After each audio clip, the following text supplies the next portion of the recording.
Kung pakiramdam mo ay parang tinutusok ng libu-libong karayom ang iyong mga kamay o paa, tigilan mo muna ang lahat ng ginagawa mo at pakinggan mo ito ng mabuti. Ang ibabahagi ko ngayon ay nakatulong sa isa sa aking mga pasyente, isang 67 taong gulang na lola na muling naramdaman ang kanyang mga daliri sa loob lamang ng 14 na araw. At ginamit niya ang isang bagay na matagal na niyang nasa medicine cabinet. Ako si Elena Santos. At ngayon, ipapakita ko sa iyo kung aling BH vitamin ang kailangan ng iyong mga nerbiyos, bakit ito gumagana, kung magkano ang dapat mong inumin at ang isang malaking pagkakamali na ginagawa ng karamihan sa mga matatanda na pumipigil sa kanilang paggaling. Bago pa tayo magpatuloy, mag-comment ka na ngayon. Nararamdaman mo ba ang panginilig, pamamanhid o pagsusunog sa iyong mga kamay o paa? Gaano nakatagal ito? Binabasa ko ang bawat comment at ang iyong karanasan ay tumutulong sa akin na gumawa ng mas magandang content para sa iyo. Ngayon, suriin mo ang iyong katawan. Nanginilig ba ang iyong mga kamay o paa tuwing gabi ka na nahihiga? Nahihirapan ka bang maramdaman kung mainit o malamig ang tubig? Mas mahirap na bang isarado ang mga buttons ng iyong damit? Nakakaramdam ka ba ng kawalan ng timbang habang naglalakad? O may pakiramdam ba ng pagsusunog na hindi talaga nawawala? Kung kahit isa lang sa mga ito ang nararamdaman mo, ang iyong mga nerbiyos ay nagbibigay ng babala. At narito ang katotohanan na karamihan ay hindi nalalaman. Hindi ito basta-basta discomfort lang. Kung hindi ito maaalagaan, ang pinsala sa nerbiyos ay maaaring humantong sa permanenteng kawalan ng pakiramdam. Mas mataas na panganib ng pagkahulog.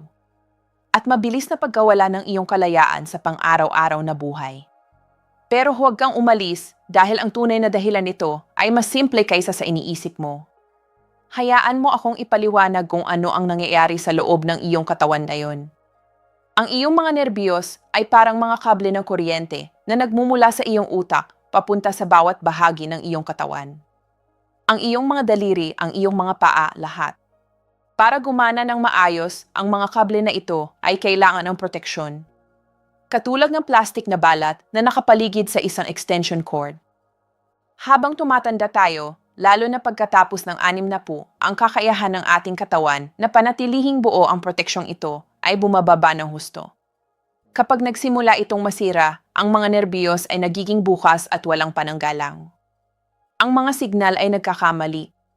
At doon nagsisimula ang panginilid, pamamanhid at nakakasakit na pagsusunog. At narito ang bagay na karamihan sa mga doktor ay hindi sinasabi. May isang espesipikong BH vitamin na kailangan ng iyong katawan para maperbahin at mapanatili ang proteksyong iyon. Kung wala ito, hindi mahahaling ang mga nerbiyos. Pero kung mayroon, ang pinsala ay maaaring baligtarin. Ang pinag-uusapan ko ay vitamin E1 na kilala rin bilang thiamine. At bago mo ito isantabi bilang isa pang supplement trend, pakinggan mo muna ito. Sa aking mga pasyente, nakita ko ang mga taong hindi makahawak ng tasa ng kape nang hindi ito nahuhulog, muling naibalik ang lakas sa kanilang mga kamay. Nakita ko ang mga taong parang hindi nila nararamdaman ang kanilang mga paa, maging matatag at kumpiyansa muli. Hindi ito mahika. Ito ay agham. Ito ay simpleng pagbibigay sa iyong nervous system ng kinukukulang nito. Isipin mo ito. Kung mayroon kang kotse at hindi mo kailanman nilalagyan ng langis ang makina, sa kalaunan ay masisira ito. Ganoon din ang vitamin E1 para sa iyong nervous system. Ito ay parang langis ng iyong mga nerbiyos. Pinoprotektahan nito ang mga kable. Pinapanatili nitong maayos ang komunikasyon mula sa iyong utak papunta sa iyong mga kamay, iyong mga paa at bawat kalamnan sa pagitan. Kapag bumaba ang BE1, parang pinatatakbo mo ang iyong nervous system ng walang gasolina. Ang mga signal ay nagiging puno ng ingay. Ang mga mensahe ay nagkakamali. Doon nagsisimula ang pakiramdam ng karayom at pako. Namamanhid ang iyong mga kamay. Parang nakadisconnect ang iyong mga paa. Ang paglalakad ay nagiging nakakatakot dahil hindi mo nararamdaman kung saan ka tumatapa. Pero kapag natanggap na ng katawan ang BE1 na kailangan nito, may kahanga-hangang nangyayari. Nagsisimula ang proseso ng paggaling. Ang proteksyon sa paligid ng mga nerbiyos ay nagsisimulang muling mabuo. Ang mga signal ay naglalakbay ng malinaw muli. Ang pamamanhid ay unti-unting gumagaan. Ang pakiramdam ay bumabalik parang isang dilim na unti-unting diliwanagan ng ilaw. Ngayon, baka naiisip mo, JC Santos, narinig ko na ang tungkol sa tea vitamins. Kumakain ako ng maayos, siguradong sapat na ang aking nakukuha. Doon nagkakamali ang karamihan. Ang katotohanan ay isang nakakagulat na bilang ng mga matatanda na higit sa 60 ay kulang sa vitamin E1. At karamihan sa kanila ay hindi alam. Ipinakikita ng pananaliksik na hanggang 1/4 ng mga matatanda ay hindi nakakakuha ng sapat na E1 mula sa pagkain lamang. At ang bilang na iyon ay tumataas pa kapag umiinom ka ng ilang partikular na gamot. Bakit nangyayari ito? May 3 dahilan na halos walang nagpapaliwanag. Una, binabago ng pagtanda ang ating digestive system. Habang tumatanda tayo, nagpo-produce ang tiyan ng mas kaunting acid. Mas kaunting acid ay nangangahulugang mas mahina ang absorption ng GI mula sa pagkain. Kahit kumakain ka ng tamang pagkain, ang iyong katawan ay baka nakakakuha lamang ng maliit na bahagi ng GI. Ang isang malusog na 30 taong gulang ay maaaring mag-absorb ng 60 hanggang 70% ng GI mula sa pagkain. Pagkatapos ng 60, ang bilang na iyon ay maaaring bumaba sa 20 hanggang 30%. Parehong pagkain, parehong nutrients, pero magkaibang resulta. Pangalawa, maraming karaniwang gamot ang aktibong nagpapalabas ng GI sa katawan. Ang mga gamot sa diabetes, lalo na ang metformin at ang ilang gamot sa blood pressure, ay maaaring makabuluhang bawasan ang GI levels sa paglipas ng panahon. Ang ilang gamot sa heartburn ay ganoon din ang ginagawa. Inosolve nila ang isang problema habang tahimik na lumilikha ng isa pa. Nakakita ako ng mga pasyente na matagal lang umiinom ng mga gamot na ito nang walang kahit isang doktor na nadsek ng kanilang GI. Unti-unting lumalala ang pinsala sa nerbiyos at lahat ay nagtatawag dito na norma na pagtanda lamang. Pero hindi ito pagtanda. Ito ay pagkukulang sa vitamin na maaaring nadiskubre ng maaga at madaling naayos. Pangatlo, kahit kumakain ka ng pagkain na mayaman sa T1, tulad ng whole grains, beans, at lean pork, maaari ka pa ring makakuha lamang ng maliit na bahagi ng kailangan ng iyong katawan. Ang digestive system ay hindi na kasing husay ng dati. Bukod pa rito, maraming pagkaing inihanda na ay ninalas na ng B1. Puting kanin, puting tinapay, mga highly processed na pagkain. Mukhang busog pero halos walang B1. Hayaan mo akong ibahagi ang isang tunay na halimbawa. Mayroon akong pasyente na 71 taong gulang na lubhang mapag-ingat sa kanyang kalusugan. Naglalakad siya araw-araw, kumakain ng maraming gulay, umiwas sa junk food. Pero ang pamamanhid sa kanyang mga paa ay patuloy na lumala. Sinabi niya na parang may makapal na medyas siyang suot sa kanyang mga paa palagi. Hindi niya nararamdaman ang pedal ng kotse habang nagmamaneho. Pinalabas namin ang kanyang blood work. Ang kanyang vitamin E1 levels ay mapanganib na mababa. Nang tingnan ko ang kanyang mga gamot, naging malinaw ang sagot. Matagal na siyang umiinom ng gamot sa diabetes at gamot sa blood pressure. Ang mga gamot na iyon ay dahan-dahang pinaubos ang kanyang B1 reserves sa lahat ng panahon na iyon. Nagsimula kaming mag-B1 agad. 3 linggo pagkatapos, tumawag siya sa akin, halos umiyak. Sinabi niya, JC Santos, nararamdaman ko na ang aking mga paa. Nararamdaman ko ang lupa habang naglalakad. Nararamdaman ko ang pedal ng aking kotse. Nakaramdam siya ng katatagan, kumpiyansa, kaligtasan. Binago ng sandaling iyon kung paano ko nakikita ang problemang ito. Dahil napaisip ako kung ilang tao pa ang nadurusan ng hindi kailangan. Kung ilang matatanda ang namumuhay na may mababang B1 na lumalaking pinsala sa nerbiyos habang walang nagkokonekta ng mga tuldok. Kung higit ka sa 60 at nararamdaman ang pangingilid, pamamanhid, pagsusunog, kahinaan o kawalan ng balanse, kailangan mong ipasuri ang iyong P1 levels. Bawat araw na ang iyong katawan ay kulang sa Ki1, ang iyong mga nerbiyos ay patuloy na nasisira. At habang tumatagal ang pinsalang iyon, mas mahirap itong baligtarin. Ngayon, pakinggan mo ng mabuti dahil mahalaga ang bahaging ito. Narito ang eksaktong dapat mong gawin. Unang hakbang, piliin ang tamang anyo ng vitamin E1. Hindi lahat ng GI supplements ay pantay-pantay. Ito ay napakahalaga. Kailangan mo ng isang espesipikong anyo na tinatawag na benfotiamine. Iyon ang anyong maaari agad gamitin ng iyong katawan nang walang karagdagang trabaho. Ang regular na thiamine ay madalas na nasisira sa tiyan bago pa man makarating sa iyong mga nerbiyos. Ang benfotiamine ay nananatili sa iyong sistema ng mas matagal, mas epektibo itong tumago sa nerve tissue at mas mahusay na nagtatrabaho para sa nerve repair. Kapag namimili ka sa butika o online, kunin mo ang bote at basahin ang label ng mabuti. Hanapin ang salitang benfotiamine na binibigkas na benfotiamine. Kung ang label ay nagsasabing thiamine lamang na walang tinukoy na anyo, maaari pa rin itong makatulong, pero ang benfotiamine ay mas malakas para sa nerve regeneration. Pangalawang hakbang, itama ang dosis. Para sa nerve repair, inirerekomenda ko ang 150 hanggang 300 mg ng benfotiamine bawat araw. Iyon ang therapeutic range na napatunayang sumusuporta sa mga nasirang nerbiyos. At narito ang nakakapanatag na bahagi. Ang vitamin G1 ay natutunaw sa tubig. Ginagamit ng iyong katawan ang kailangan nito at ligtas na itinapon ang natitira. Wala pa ni isang dokumentadong kaso ng B1 overdose. Kung malala ang iyong mga sintomas, magsimula sa 300 mg. Kung banayad, maaaring sapat ang 150. Pero karamihan sa mga matatanda na higit sa 60 na may aktibong nerve symptoms ay kailangan ng buong 300 mg para makita ang makabuluhang pagpapabuti. Ikatlong hakbang, gamitin ang tamang paraan ng pagkuha. Laging inumin ito kasabay ng pagkain na may kaunting taba tulad ng itlog, avocado, olive oil o mani. Ang taba ay malaki ang tulong sa absorption. Huwag kailanman inumin ito sa walang laman ang tiyan. Mas kaunti ang iyong may absorb kaysa sa dapat. Ika-4 na hakbang, tamang oras at konsistensya.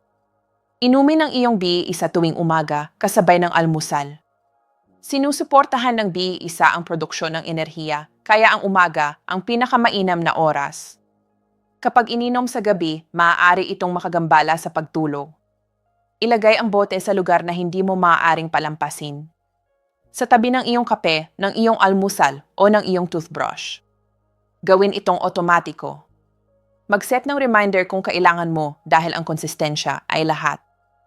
Ginagamit ng iyong katawan ang PE sa araw at gabi bawat araw. Kung inumin mo ito ng pabago-bago, makakakuha ka ng pabago-bagong resulta. Laktawan ng ilang araw at ang progreso ay maaaring huminto o maging baligtarin. Ngayon, narito ang karaniwan nilang nararamdaman ng mga kumukuha ng B1 ng tama sa tamang anyo at dosis. Unang linggo, maraming tao ay nakakaramdam ng mas maraming enerhiya bago pa man magbago ang nerbiyos. Ang brain fog ay madalas na nawawala sa loob ng ilang araw. Ang pag-iisip ay nagiging mas malinaw. Ang mga umaga ay nagiging mas magaan. May ilan na nagpapansin ng mas tahimik at mas matatag na mood. Ikalawang linggo, dito madalas nagsisimulang bumalik ang maagang nerve signals. Maaaring humina ang panginginig. Ang mga kamay ay maaaring maramdamang mas maresponde tuwing gumising ka. Ang mga paa ay maaaring maramdamang mas konektado habang naglalakad. Ang mga banayad na pagbabagong ito ay nangangahulugang ang mga dormant na nerbiyos ay muling nagising at nagsimula na ang paggaling. Ikatlong at ika-4 na linggo, ang mga pagpapabuti ay nagiging mas malinaw at mas konsistente. Ang patuloy na pangingilig ay nagsisimulang tumahimik. Nagsisimula kang maramdaman muli ang mga texture kapag humahawak ka ng mga bagay. Ang iyong balanse ay nagiging mas matatag habang naglalakad. Hindi ka na madalas nagbabagsak ng mga bagay. Ang paggalaw sa loob ng bahay ay nagiging mas ligtas, mas kontrolado, mas kumpiyansa. Ikalawa at ikatlong buwan. Dito nagiging life-changing ang mga pagbabago. Sa puntong ito, karamihan sa aking mga pasyente ay nagsasabing pakiramdam nila ay ibang-iba na sila. Ang sensasyon ng pagsusunog ay nawala na. Ang pamamanhid ay dramatikong nabawasan o ganap na nawala. Sinimulan nilang bumalik sa mga aktibidad na matagal na nilang tahimik na inihinto. Hayaan mo akong ikwento si Nana Coring, ang 67 taong gulang na pasyente na binanggit ko sa simula. Pumunta si Nana Coring sa aking opisina na umaiyak. Sinabi niya na hindi niya nararamdaman ang mga kamay ng kanyang mga apo tuwing hawak siya ng mga ito. Lagi siyang nagbabagsak ng mga bagay. Nahulog siya ng 2 beses sa loob ng 6 na buwan. Kailangan ng kanyang anak na pumunta tuwing umaga para lamang tuluan siyang isara ang mga butones ng damit niya. Manahiin si Nana Coring sa loob ng mahigit 40 taon dito sa aming probinsya. At ngayon, hindi na niya masarado ang kanyang sariling blusa. Naramdaman niya ang kahihiyan, pagkabigo at bighati. Ang kanyang blood work ay nagpakita ng matinding vitamin E1 deficiency. Sinimulan namin siya agad sa 300 entry ng benfotiamine bawat araw. Sa loob lamang ng 2 linggo, 14 na araw, naramdaman niya ang pagbabago. Ang kanyang mga kamay ay naramdamang mas buhay, mas naroroon. Sa loob ng 6 na linggo, nagsasara na siya ng kanyang mga sariling butones nang walang tulong. Sa 3 buwan, bumalik siya sa pananahi at pag-crochet. Nagdusa si Nana Coring ng 2 buong taon bago siya pumunta sa akin. 2 taon ang hindi kinakailangang pakikibaka. Hindi na siya dapat nagdusa ng ganoon at ganoon din ang sinuman sa inyo. Ngayon, bago tayo magpatuloy, may 3 mahahalagang babala na kailangan mong marinig. Babala numero 1. Magpasuri ka ng maayos bago magsimula. Humingi sa iyong doktor ng blood work na nagsasama ng vitamin E1 levels. Kinukumpirma nito kung talagang ikaw ay may depisyensya at nagbibigay sa iyo ng malinaw na baseline para masubaybayan ang progreso. Huwag hula-hulaan. Magpasuri muna. Babala numero 2. May ilang health conditions na nangangailangan ng pangangasiwa ng doktor. Kung mayroon kang kidney disease o umiinom ng maraming prescription medications, makipag-usap sa iyong doktor bago magsimula ng anumang supplement. Para sa karamihan ng tao, ang B1 ay lubhang ligtas at well-tolerated. Pero kung mayroon kang seryosong kondisyong medikal, mahalaga ang gabay ng doktor. Babala numero 3. Ang mga interaksyon ng gamot ay totoo. Ang mga gamot sa diabetes at mga gamot sa blood pressure ay kilalang nagpapalabas ng B1. Kung umiinom ka ng mga ito, dapat malaman ng iyong doktor na nagsusupplement ka na para masubaybayan ang levels at maayos ang mga gamot kung kailangan. At mayroon pang isang mahalagang punto na karamihan ay hindi naririnig. Ang vitamin E1 ay pinaka-epektibo kapag hindi ito nag-iisa. Gumagana ito bilang bahagi ng isang pangkat, lalo na kasama ang mga vitamin E6 at B12. Ang mga D vitamin na ito ay nagtutulungan para sa nerve repair. Kaya naman, sa halip na uminom ng D1 ng mag-isa, mas maraming tao ang nakikinabang mula sa isang mataas na kalidad na D-complex supplement na gumagamit ng benfotiamine bilang pinagmulan ng B1. Kapag tinignan mo ang label, hanapin ang formula na nagsasama ng hindi bababa sa 100 entry ng B6 at 1,000 micrograms ng B12. Ang kombinasyong ito ay espesyal na makapangyarihan para sa kalusugan ng nerbiyos at nagbibigay ng pinakamalakas na resulta sa pinakamaikling panahon. Narito na ang iyong action plan. Isulat mo ito. Ayong 4-week nerve repair action plan. Unang linggo. Magpasuri ng blood work. Humingi sa iyong doktor na suriin ang iyong vitamin E1, D6 at B12 levels. Kasabay nito, magsimula ng uminom ng 150 hanggang 380 ng benfotiamine bawat araw. Huwag hintayin ang mga resulta ng test. Magsimula na ngayon. Ikalawang linggo. Magdagdag ng mataas na kalidad na D-complex supplement na nagsasama ng D1 bilang benfotiamine, hindi bababa sa 100 entry ng B6 at 1,000 micrograms ng B12. Inumin ito tuwing umaga kasabay ng almusal. Ikalawa hanggang ika-4 na linggo. Mag-inat ng simpleng symptom journal. Bawat araw ay rate ang panginilig at pamamanhid sa scale na 1 hanggang 10. Pinapakita nito ang progreso at nagpapanatili sa iyo ng konsistente. Ika-4 na linggo. Mag-follow up sa iyong doktor.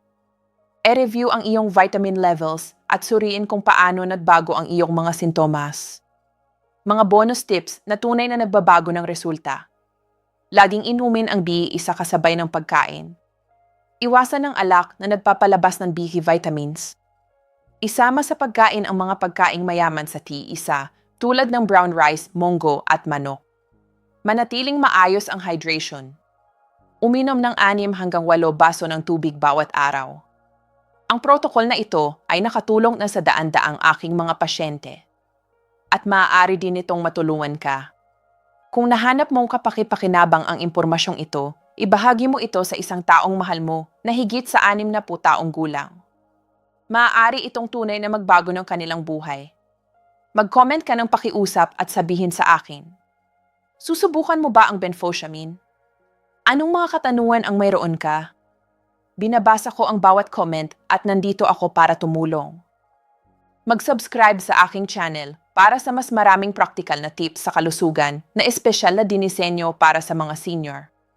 I-on ang notifications para hindi ka mapalampas ng mahahalagang update tulad nito. Ako si Elena Santos. Ang iyong pinakamainam na mga taon ay hindi kailangang nasa likod mo na. Sa tamang kaalaman at tamang aksyon, maaari mong mabawi ang kaginhawaan, kumpiyansa at kalayaan. Salamat sa iyong panonood at makikita kita sa susunod na video.